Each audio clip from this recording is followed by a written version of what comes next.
YCP MP సీట్లకు గట్టి అభ్యర్థులను ఎంపిక చేసే పనిలో ఉన్నారు. అదేవిధంగా కొందరిని టార్గెట్ చేసి మరీ అభ్యర్థుల ఎంపికను చేస్తున్నారు.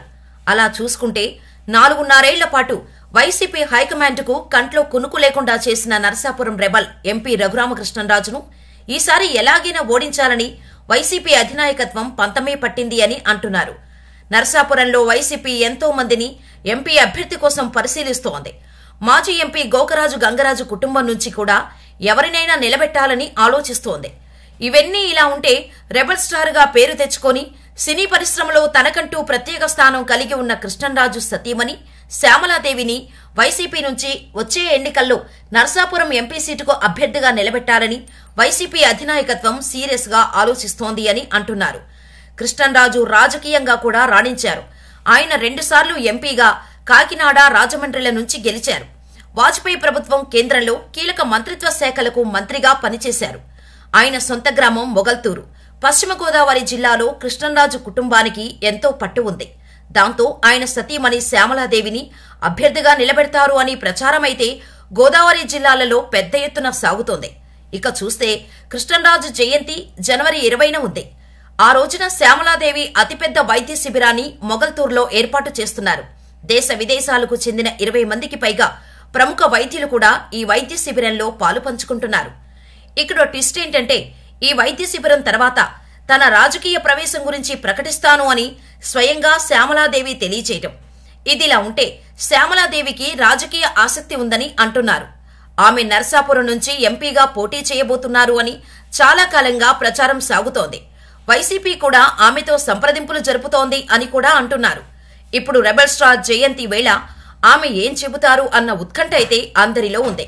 మరో ప్రచారం ఏంటి అంటే ఆమె ఇప్పటికే వైసీపీ హైకమాండ్ను సంప్రదించి ఈ మేరకు హామీ తీసుకున్నారని అంటున్నారు. ఆమెను ఎంపీ అభ్యర్థిగా నరసాపురం నుంచి నిలబెట్టడానికి జగన్ సైతం గ్రీన్ సిగ్నల్ ఇచ్చారని అంటున్నారు. ఇక గోదావరి జిల్లాలలో కాపుల ప్రభావంతో పాటు క్షత్రియుల ప్రభావం కూడా ఎక్కువ. అదేవిధంగా రెబల్ ఎంపీ రఘురామను కట్టడి చేసి ఈసారికి ఓడించాలంటే కృష్ణంరాజు సతీమణి సరైన అభ్యర్థి అని వైసీపీ భావిస్తోంది అంటున్నారు. ఆమె కనుక పోటీలో ఉంటే ప్రభాస్ అభిమానులు కూడా వైసీపీ వైపు టర్న్ అవుతారు అన్న అంచనాలు ఉన్నాయి. దాంతోపాటు జనసేన ప్రభావాన్ని కూడా గోదావరి జిల్లాలలో తగ్గించవచ్చు అని కూడా భావిస్తున్నారు.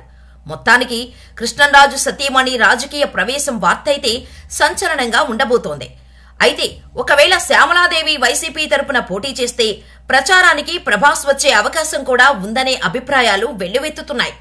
ఏపీలో వైసీపీ చేపడుతున్న ఇన్ఛార్జీల మార్పుల్లో భాగంగా 5వ జాబితా విడుదల చేసేందుకు కసరత్తు సాగుతోంది. ఇప్పటికే 4 జాబితాల్ని విడుదల చేసిన వైసీపీ ఇప్పుడు 5వ జాబితాలో ఉన్న ఎమ్మెల్యేలు, ఎంపీల్ని పిలిపించి చర్చలు జరుపుతోంది. ఇందులో భాగంగా ఇవాళ మంత్రి గుడివాడ అమర్నాథ్తో పాటు సీనియర్ ఎమ్మెల్యే కాటసాని రాంభూపాల్ రెడ్డి, పలువురు ప్రజాప్రతినిధులు సీఎం జగన్తో భేటీ అయ్యారు. ఇప్పటికే వైసీపీ ప్రకటించిన 4 జాబితాల్లో కలిపి 10 మంది ఎంపీలు, 58 మంది ఎమ్మెల్యేల స్థానాల్లో మార్పులు జరిగాయి. మరికొన్ని జాబితాలు త్వరలో ప్రకటిస్తామని ఇప్పటికే వైసీపీ వర్గాలు చెబుతున్నాయి. ఈ నేపథ్యంలో ఎమ్మెల్యేలకు సీఎంఓ నుంచి పిలుపులు వస్తూనే ఉన్నాయి. ఈ కసరత్తు పూర్తవడానికి కనీసం 2 రోజులు పట్టవచ్చని చెబుతున్నారు. ఇవాళ సీఎంను కలిసిన మంత్రి గుడివాడ అమర్నాథ్ ఇప్పటికే ఇన్ఛార్జీల మార్పుల్లో సీటు కోల్పోయారు. అలాగే కాటసాని రాంభూపాల్ రెడ్డిని కూడా తప్పిస్తారనే ప్రచారం జరుగుతోంది. అలాగే ఎంపీల్లో నంద్యాల, గుంటూరు, నరసరావుపేటలతో పాటు పలు సీట్లలో మార్పుల చేర్పులకు రంగం సిద్ధం చేస్తున్నారు. ఈసారి ప్రకటించే 5వ జాబితాలో కనీసం 4-5 ఎంపీలు ఉంటారని తెలుస్తోంది. వీరి స్థానాల్లో ఎమ్మెల్యేలను పంపడం లేదా కొత్త అభ్యర్థులను ఎంపిక చేసేందుకు సిద్ధమవుతున్నారు. అలాగే ఇప్పటికే ఇన్ఛార్జీల మార్పుల్లో సీటు కోల్పోయిన మంత్రి గుడివాడ అమర్నాథ్ను పెందుర్తి లేదా అనకాపల్లి ఎంపీ సీటులో పోటీ చేయించే అవకాశం ఉంది. నంద్యాల ఎంపీ సీటులో పోచ బ్రహ్మానందరెడ్డికి బదులుగా ముస్లిం అభ్యర్థిని ఎంచుకోనున్నారు. అయితే ఇక్కడ నటుడు అలీకి అవకాశం ఇస్తున్నా ఆయన ముందుకు రాకపోవడంతో వక్ఫ్ బోర్డు చైర్మన్ ఖాదర్ భాషాకు అవకాశం దక్కవచ్చని చెబుతున్నారు. దీంతో పాటు మరికొన్ని సీట్లు కలిపి రేపు రాత్రికి లేదా ఎల్లుండి 5వ జాబితా వెలువడే అవకాశం ఉంది. చూడాలి మరి ముందు ఏం జరగబోతుందో.